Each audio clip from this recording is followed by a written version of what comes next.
How can we teachers push against wokeism in primary and secondary schools and get kids to care again?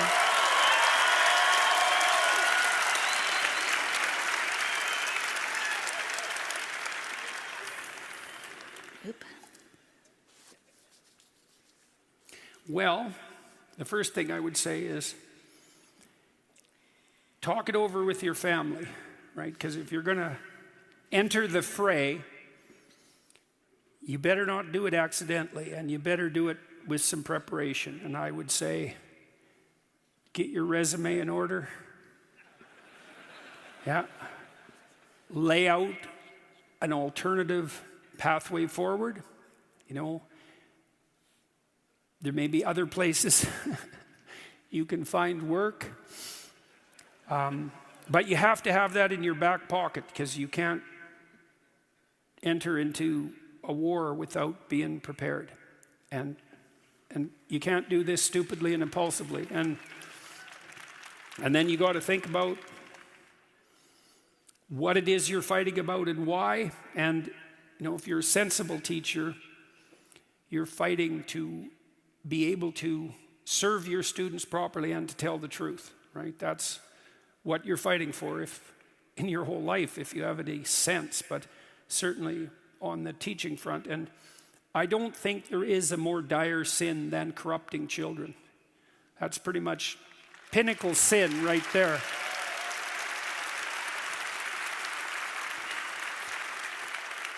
Maybe the only more egregious error is swearing to do nothing but violate your own conscience, you know, out of spite and bitterness. That might even be worse, but it's a tough battle for most hellish error. And, you know, so that's another thing to think about if you are a teacher or someone entrusted with the care of other people, is that you're going to have to take your blows to push back against enforced and mandatory idol worship, let's say. But that's a lot easier battle than losing control of your own soul. So, and I really mean that. So, you know, there are times where all you get to do is pick which hell you're going to wander into, because you're already there in some regard. And I think we're living in institutions now that are corrupt enough often so that if you happen to be tangled up inside of them, those are basically your choices. But, you know, you still try to put yourself together so you have potential alternatives at hand, so you can't be threatened too direly with the loss of your livelihood.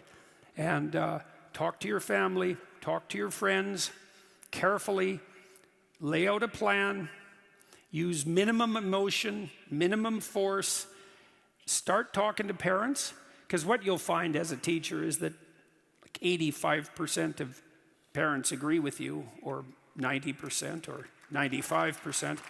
Especially when it comes to the propriety of 144 quadruple D giant-breasted trans teachers teaching shop, for example. There are really very few people who think that that's a good idea. And so, although they seem to exist, perversely enough, and I mean that with the precise meaning of that term. And then, you know, strap yourself in, because you're in for quite an adventure if you decide to go up against, you know, Moloch, let's say, and you want to do that lightly. So you got to gather your family and your friends around you, make yourself a plan, lay out an alternative pathway to something approximating economic security, be prepared to move if you have to. You know, there's a walloping teacher shortage in the United States, and there's still places there that are vaguely sane. And so prepare yourself, you know. But like I said, you're gonna fight this battle one way or another.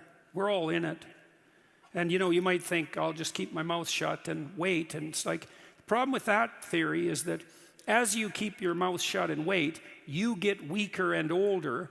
And as those who you aren't pushing back against advance, they get stronger. And so, you know, you might think, well, I'll handle it in 10 years. It's like, no, you won't. there'll be a lot less of you in 10 years than there is now if you keep retreating. And the thing that you're retreating from will just get larger as it devours whatever's in its path. So it's pretty much here and now, folks. And so you might as well just swallow that bitter pill and also understand that you probably don't have anything better to do anyways. Well, I really mean it. I mean it. Here's something that's useful to know. So in the story of Abraham, God is presented as the spirit that calls those who are too comfortable and privileged to the adventure of their life. And you might say, well, that's pretty rude of God. It's like if you're all comfortable and privileged, Abraham is the son of rich parents, and he doesn't need to do anything in order to keep body and soul together, except lay on the cot and, eat peeled grapes. And God still makes himself manifest to Abraham in the form of that voice that exists inside of all of us saying, get the hell out of your comfort zone there, buddy, and take on the snakes. And you might say, well, I'd rather lay here and, eat Cheetos and watch pornography. And, actually you wouldn't rather do that, because one of the propositions that's embedded in the narrative of Abraham, which happens to be right, is, we're built for romance and adventure, not for comfort. And so you're going to find the meaning of your life in adventure. And if you have an adversary voluntarily accepted, you've got yourself an adventure. And, if it's a pretty big adversary, well, then maybe you'll grow the hell up and get tougher while you fight it. And so you've certainly got that battle right at your doorstep. Teachers, it's waiting right there for you. And so you could also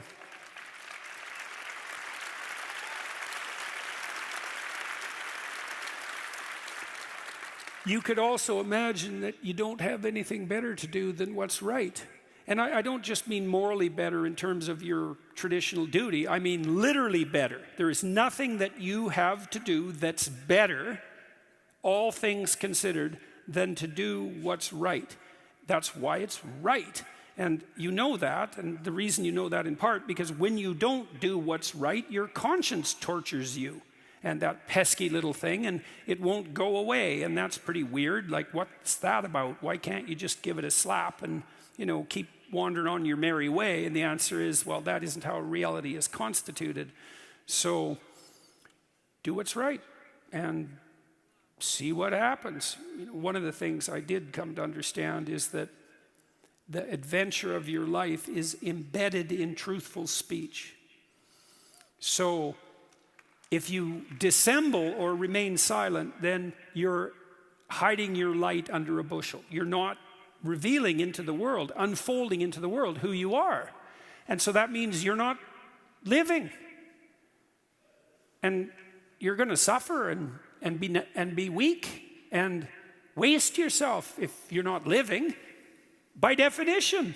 And then you might say, well, how do you live? It's like, well, by being who you are. That's how you live. How could it be any other way? And you can't do that in falsehood, because, well, by definition, if it's false, by your own standards, it's not you. Then you live someone else's life. That seems like a bad idea. And it really raises a terrible question, is if you're not living your life because you're silent or you dissemble, you lie, so you lie by omission and commission. If you're not living your life, whose life are you living?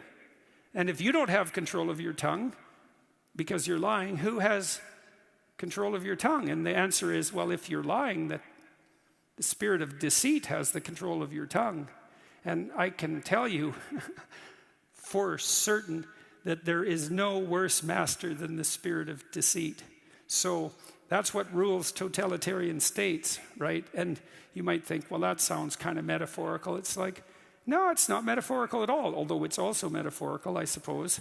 It's not merely metaphorical. What's a totalitarian state? It's not innocent free people being oppressed by like a single Hitler. It's every single person lying about absolutely everything to absolutely everyone all the time. And so the ruler of the totalitarian state is the prince of lies, obviously. And I would say, you probably don't want to invite him into your room, right? So that's all very much worth thinking about, you know, unless you want to slouch roughly towards hell. And we're definitely toying with that at the moment in the West, and maybe not so slowly. So, and that's on you, right? You know, every time you are silent, every time you're silent, when you have something to say, the tyrant takes a little more ground. And that's on you, man. So don't do it. Don't do it. You'll pay for it. So will everyone you love. So will everyone else. So, yeah. All right. On that happy note,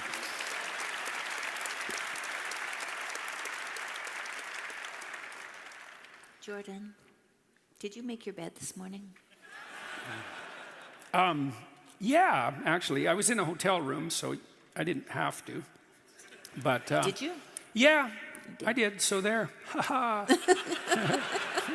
Take that, critics.